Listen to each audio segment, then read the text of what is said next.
Hello, it's me again. It's that time again. Welcome. It's nice to see so many familiar faces. And yeah, so we're going to look at attributes of God. Of course, there's not enough time in 20 minutes to half an hour to even go over one properly, but I'm going to try two. So just an overview, and more will certainly follow. But luckily, they're kind of categorized. So here we go. So the first, the first is being. That's an attribute. So when we picture God's essence, we picture it, and then those descriptions that we have, theologians sum up and organize into groups or categories. And these attributes are usually the same, but theologians may label them differently, such as moral and natural attributes, or absolute and relative attributes, etc. So we're going to use, just for simplicity, a modified version of somebody called Erickson's categories, and he categorizes 5 groups, which are attributes of being, infinity, moral purity, integrity, and love. So as I said, we're going to look at being firstly. So when we say God is spirit, at the same time, we also mean that he is not corporeal. So he's not physical substance. Jesus himself, who is the truth, said God is spirit. And he said that in John 4:24. So God is immaterial. He is also invisible. He is not a substance from which all other substance is derived, because that's attributed to another religion, actually. So he is not, creation is not an extension of God himself, because he created all physical substance and he pre-existed it. Everything that's physical was pre-existed by God. So as spirit, he is indestructible. He's also immeasurable, and he is unlimited by time or space. And that's quite a big thing to get our heads around, but it's just the way things are. Like, yeah, that's it. He's unlimited by anything, really, but specifically in the case of being, by time or space. And when the Bible references things like his eyes or hands, this is definitely figurative language, which helps us comprehend his actions, and also his actions, what he's doing at that time, because we associate those functions with the physical body part that's being described. So an example of that is that by saying he has eyes, we understand that God sees. Whether or not he sees into the physical or into our hearts is irrelevant. We know that eyes denote seeing. But the Bible is not suggesting that God has eyes, as we do. God is also personal rather than impersonal. There are certain religions that hold their deity, their false deity, obviously, to be impersonal, but ours is a personal God. And when Moses asks God his name in Exodus 3, God replies, I am who I am. So he's summing up existence just by his being, just with that answer. And within that verse, he also gives his personal name, and proclaims, both his existence and his name. So even the mere act of responding to the question that Moses has put to him reveals personality. He possesses personal traits such as self-awareness, intellect, will, self-determination. He thinks, he feels, he chooses, and he enjoys relationships with other personal beings, i.e. humanity, and also the other persons of the Godhead. And his personality is also logically revealed by the existence of our personalities. The fact that we are creatures who possess personality and we are made in the image of God, as we're told in Genesis, shows us that by extension, or reverse engineering, as it were, he too has personality, because if he didn't, we couldn't. yeah, since we have one, he must also. God is also alive, and that speaks to his being, his existence. He is the very source of life. As Jesus says in John 5:26, the Father has life in himself. So unlike Jeremiah speaks, so unlike the pagan or ancient gods of stone or wood, Jeremiah says that God lives. But the Lord, he says, but Yahweh is the true God. He is the living God, the eternal King. And that's in Jeremiah 10:10 for anybody. Jeremiah, I highly recommend that book. So as the source of life, he cannot, by logical inference, extract or derive life from anywhere else. He is the sole source of life. We know that, yeah, Christ is referenced as the sustainer, and God also. Excuse me. So no other life source exists from which he can derive or draw upon. He is it. He's the buck stops there, or starts there actually. He's always been alive, as opposed to all other things which began to have life at his command, or at his behest. And he is the source of their life, but he cannot have a source of life himself. He is uncreated, as we know. The continuation of his life doesn't depend on anything outside of himself, because eternally he is the source of life, and also, which talks not to the being category, but he is self-sufficient to the extreme. He is an exemplar, the exemplar. He is the best example of self-sufficiency. He needs nothing. He is uncaused and uncreated. He doesn't actually even need to will his own existence, because simply put, he is. When he says, I am, that's the long and the short of it. That's the beginning and end of it, as it were. So he is a living, personal spirit. He is the source of life, including our life, of course, which he gave to us in order that we may relate to him again, that we may reclaim, or what's the better word?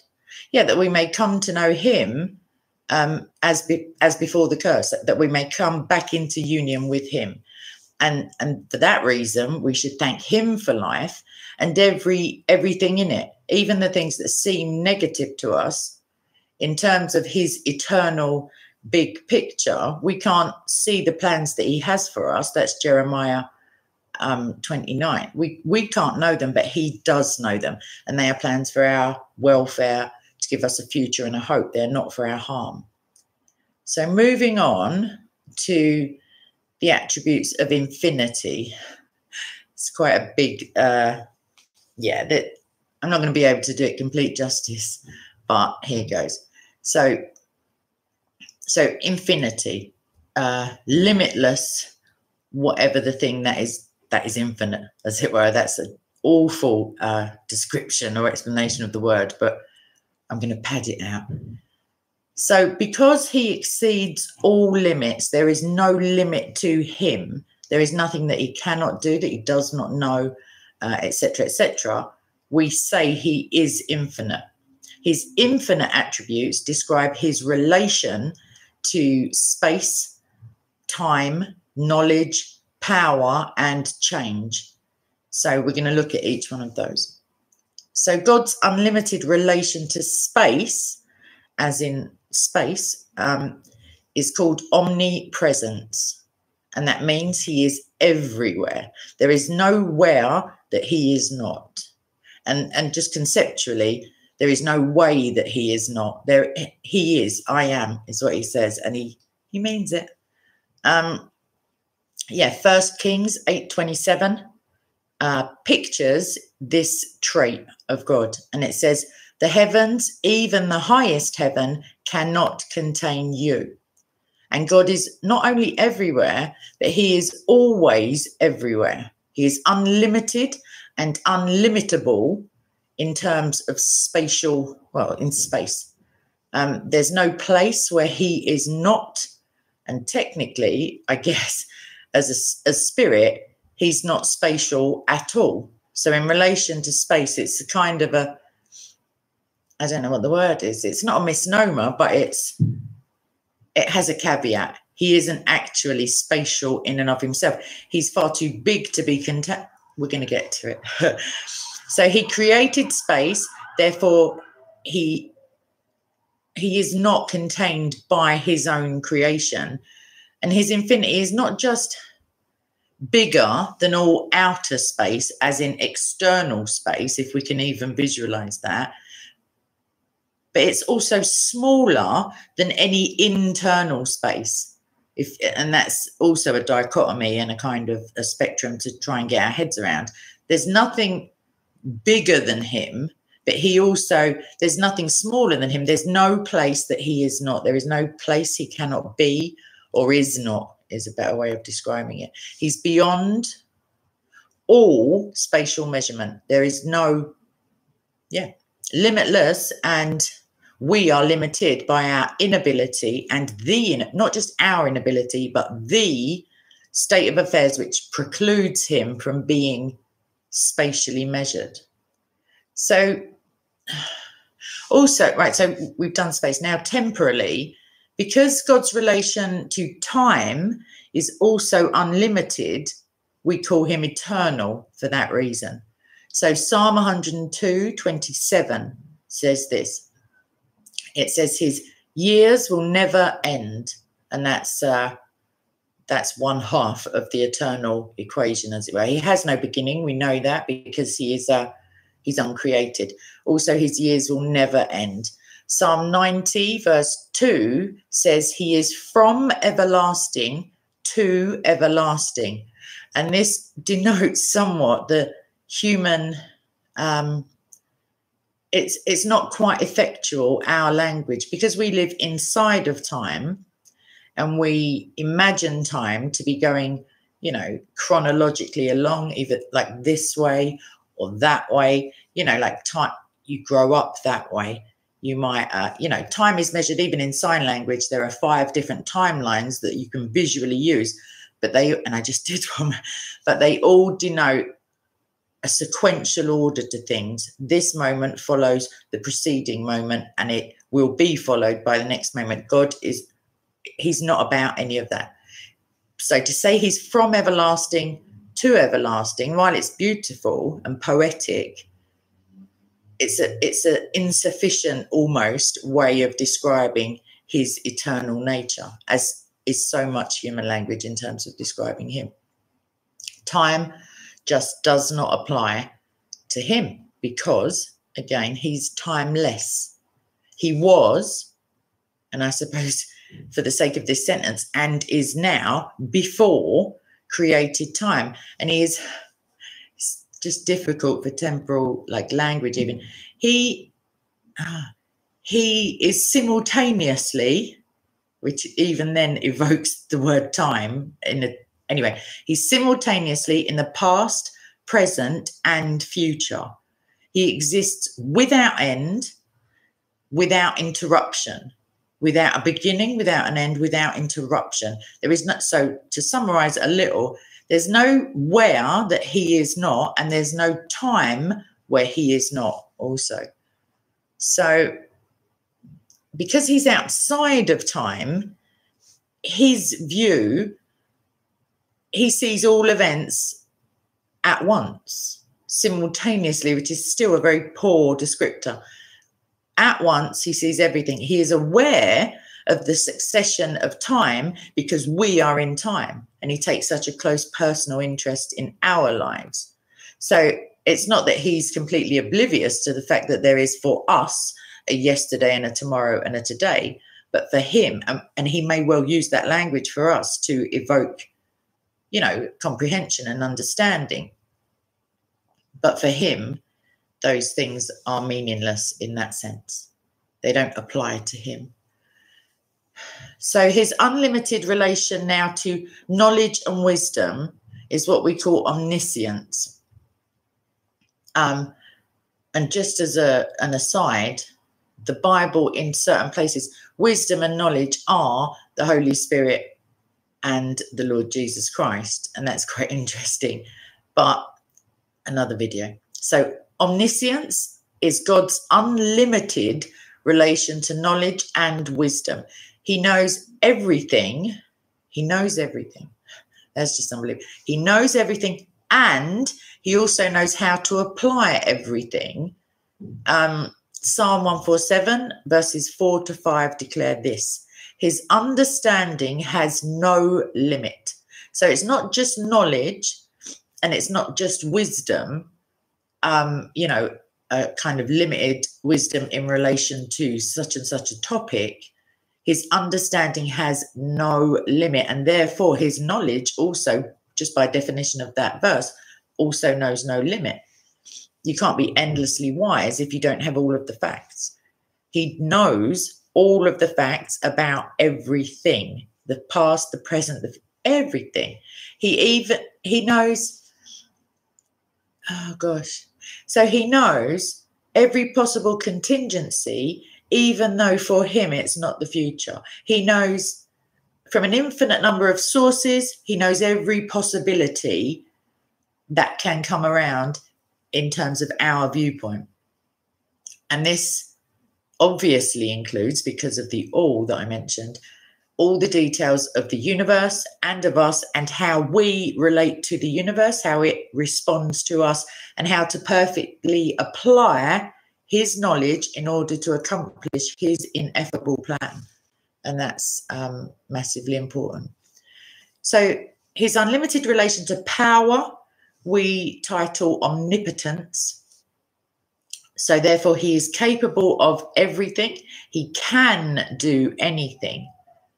And we see in Luke 1:37, the angel tells Saint Mary, nothing is impossible with God or for God. He's able to fully execute his plan. He is in control, utter and complete control. And I don't mean in a sense that makes us non-autonomous, but he is in control of you and I. He is sovereign. So, but however, his infinite power includes, what's the word? A built-in, a self-imposed limitation. And the way that he restrains himself, although that doesn't imply that it's an inability in his power, but it reveals that he acts consistently with his own nature. He won't go against his own nature. It's not, so it's very dangerous in terms of saying God can't do this, or he can't lie, or he can't such and such. If you look, it's actually, he doesn't. It's not referenced in terms of he can't, because he is omnipotent. He is all powerful, but his being, the supreme being in terms of morality, also means that he won't do these things that are less than perfect. So yeah, he restrains himself in terms of his own nature, and therefore he does not sin.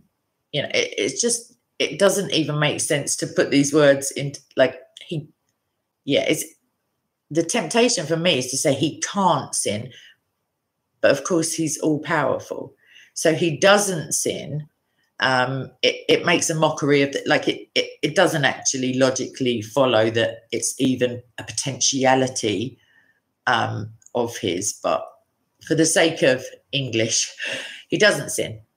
It would, because it would violate his holiness, his righteousness, and his justice, and therefore he wouldn't. Therefore, philosophically speaking, we could conceive of a greater God than he, and therefore the greater God would be the God. And do you see what I mean? Like, it becomes a conundrum almost. I have to wipe my nose, I'm sorry. So he's always consistent with his own nature. He doesn't do logically impossible things. So to make square circles, to create a rock or lift a rock that is bigger than him, or whatever nonsense comes around. He doesn't do that sort of thing. And so the four traits that I've spoken about are unchangeable. Limitless, will never be limited by external like for external reasons or by the externality, but he may choose to limit his, to remain consistent. And we call this his constancy, God's constancy. He does not, and for want of a better word, cannot, he just does not change. He doesn't develop, he doesn't diminish. Hebrews says of God, you remain the same. And his constancy overlaps his being eternal. So he cannot increase or decrease in any trait. And that is just miraculous for us. He can't love us any more than he already does. He can't love us any less than he already does. That's just massive. So he won't increase or decrease in any of his traits. They are all perfect. Because to increase or decrease would imply a previous or later imperfection. And therefore, it's not God that we're describing. So it doesn't mean that he's immobile or that he's inactive, because within creation, we see that he's dynamic. And since he's universally alive, there's no place or time that he cannot be. So I've already said that. He can't be taken by surprise either. He's all-knowing. He is always, and he is everywhere, and therefore accessible by us in our time of need. And he has full wisdom, enabled to fully apply his own wisdom to us and his power towards his plan. And therefore, ultimately, if we look at Romans 8:28 and Jeremiah 29:11-13, our good. So whatever the contingency, whatever the circumstance, we can perfectly trust him based on all the things that I just said, to be consistent and to do what is right, to be what is right, in fact, because he's, just the act of him saying something, as it were, or decreeing it, makes it right by default. So whatever the problems we have theologically in, making a concept fit into our minds, the limit is always on us. It is never on him. And so if you find that you're going around in circles trying to capture the essence of some theological idea, if you trust the sources that it comes from, i.e. the Bible, then pray for wisdom and you'll receive it. And I can't remember what verse that is, but it's biblical. So he knows of and he provides for solutions that fit our needs, however big, however small, because he is a personal and loving God. And therefore, ultimately, he is the only wholly, with a W, like fully trustworthy one. And that's something to certainly consider when we try to keep secrets from him, or we do things that we think would be displeasing to him. Not because he will he won't like the actions, he won't love us any less, but he is the only one to be trusted. And therefore, by extension, if the Bible tells us, so the Bible is all God breathed, but there are some passages there where either Christ or the Spirit or the Father or the triune God, whichever verse you're looking at, says something explicitly. And in all instances, but if those are the basis of some confusion for you, God is trustworthy and we are limited. That sounds like I'm ending on a poor note, but he's the only one we can trust, is the bottom line. But obviously you can trust me when I say that, because I always pray that he'll speak through me to somebody. So I got there. Infinity and being. We're going to go on to some more at a later date. Let me just check the time. Yeah, I think I'm going to wrap it up. So I'm going to nip to Discord if any vacuum cleaner memorial services. And if you don't know what I'm talking about, in the live chat, somebody's vacuum cleaner has been forced to retire, actually. So, let's see what's on the... Yes, it's quite circular as well. Somebody's just commenting. We can know God's existence by our existence and by existence itself. Because we exist within existence, we know that we are the image of the unseen God, and therefore we can we can pause it all. Yeah, it just goes around and around. I'm going to end it before I start waffling. I'm going to say, God bless you. I'm going to see you in Discord if you'd like to click the link. If the link doesn't work, get in touch with me in the comments section and I will change it pronto. Also, Rumble, if you want to subscribe. Parler, I often post stuff there. Both the links are down there. Patreon, I will be doing some stuff on Patreon only stuff soon. And I'll fill you in as and when I know. All right then, so God bless you and I will see you tomorrow. Bye.